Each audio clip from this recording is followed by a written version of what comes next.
the interesting thing about all these tech firms nowadays, whether it's the cloud guys, the AI guys, most of them are working off some sort of monthly subscription model. So the whole cash flow premise there, earnings premise is a lot more sustainable. And I think if you've got P ratios below 16.5 times earnings, it's a reasonable level to be entering. It's not the bubble of yesteryear.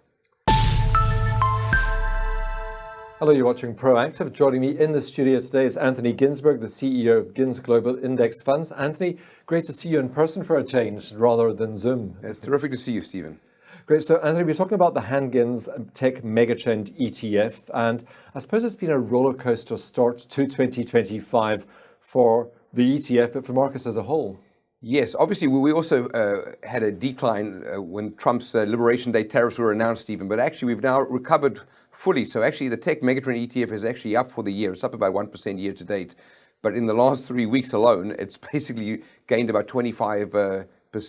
That's partly due to digital entertainment, things like AI, robotics, giving it a boost, cloud, and also cybersecurity. You'll probably recall we're equally weighted across 8 different sub-themes. So it's pretty diverse. And also the US is only, in our case, 60% of the weighting, unlike many other tech funds, which typically are very dominated by the US. We also don't have this massive concentration in just Mag 7, for example, or the FANGs. So in our case, we actually equally weight 120 holdings across these 8 different sub-themes. So really playing the IT game in a broader manner has actually helped us, and it's actually basically spread out the risk.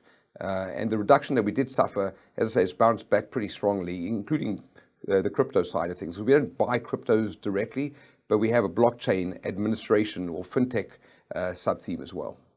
So, as you say, you're up year to date. You're up 25% over the last 32 days. Yes. What's driven the recovery? Because there was a lot of uncertainty around the tariffs. Has the dust settled?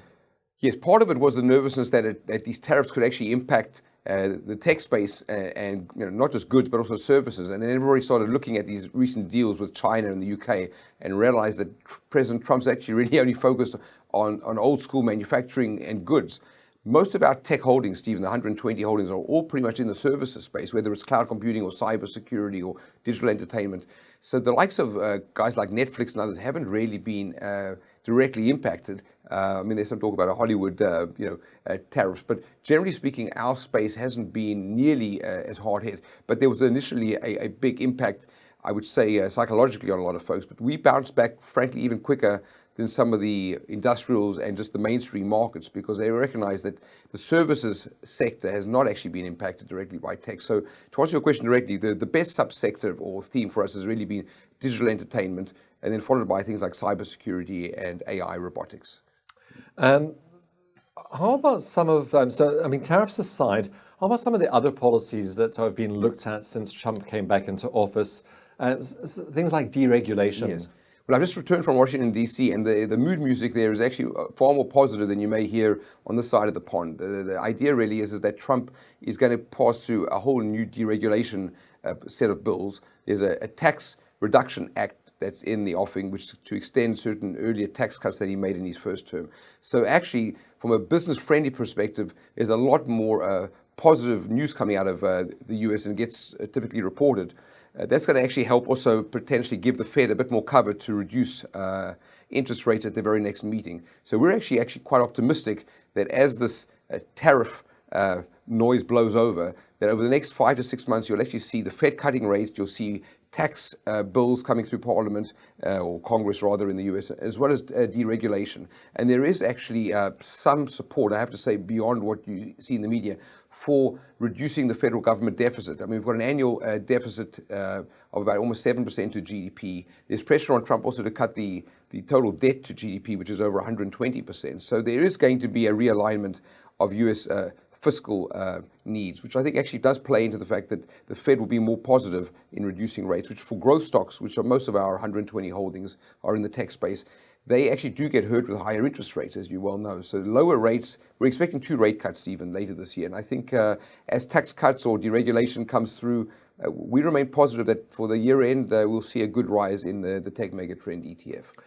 Anthony, apart from the tariff deals that Trump's busy cutting, he was also in Saudi Arabia this week, and he signed a deal giving Saudis access to US chips.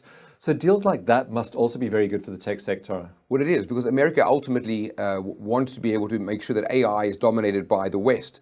So they're going to adopt as much as they can Saudi investment, the European investment. They want basically the American standard to be spread across the Middle East and Europe. So we're quite positive that for cloud companies, in fact, part of the Trump delegation, if you looked at it carefully, there are a number of large tech players across cloud computing, cybersecurity. NVIDIA were there. In fact, NVIDIA, their largest buyers are frankly cloud computing companies. And the main thing that folks sometimes miss is the reason we do this as a tech megatrend with 8 sub-themes, Stephen, is the convergence is increasingly apparent across these themes, whether it's electric vehicles, which are really like robots on wheels, using cloud computing technology, or cybersecurity firms interacting with cloud, or the AI guys interacting with NVIDIA and cloud too. Increasingly, betting on one particular sub-theme is very, very difficult. It's sort of like, if you think about the log here with the Premier League, every year you have a different victor. And I think the days of trying to really pick just very narrow groups, just robotics or just AI or just cyber, I think those days are largely gone. Increasingly, more and more what we've seen from the smart money on Wall Street, but also in Silicon Valley, is they keep telling us, Anthony, look for the conversion. So there are more and more M&A deals that are pending as well. I think as the tariff noise has blown over, you see more and more M&A activity, particularly in our space, where the PE ratios are quite low, Stephen. Incidentally, we're trading at PEs of about 16, maybe 16 and a half times earnings. That is actually at a historic low over the last decade. So we're quite positive that the tech megatrend is not necessarily fully priced, and there's still quite a bit of growth left yet. So onward and upward, Anthony. Very much so. I think some folks who are listening to this may think that there was a bubble some time ago. This is very different to your father or grandfather's 2000 and 2001 bubble. I mean, I was around long enough to know that those financial models, those tech companies, were not earning their revenues on a subscription basis. And a former chartered accountant, the interesting thing about all these tech firms nowadays, whether it's the cloud guys, the AI guys, most of them are working off some sort of monthly subscription model. So the whole cash flow premise there, earnings premise, is a lot more sustainable. And I think if you've got P ratios below 16 and a half times earnings, it's a reasonable level to be entering. It's not the bubble of yesteryear. Anthony, thank you very much for coming in and for your insights as usual. Thank you very much, Stephen. That's Anthony Ginsberg, the CEO of Gins Global Index Funds.